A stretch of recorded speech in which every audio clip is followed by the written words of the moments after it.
ধুলিয়ান শামশেরগঞ্জ থানা, district Murshidabad, West Bengal.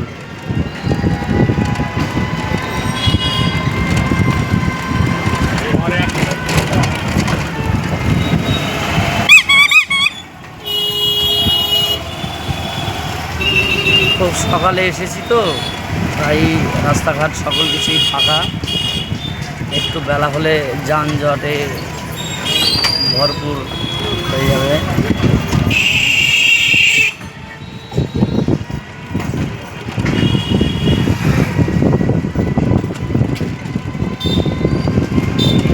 আমাদের ধুলিয়ান শহর গঙ্গা নদীর তীরে অবস্থিত।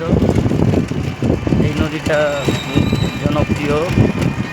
বর্ষার শেষে প্রচুর পরিমাণে ইলিশ মাছ আমরা ধরি। পিছনে রেখে আসলাম, বিকেল টাইমে হয়তো সেখানে দেখাবো কতটা যানজটের ভিড় হয়।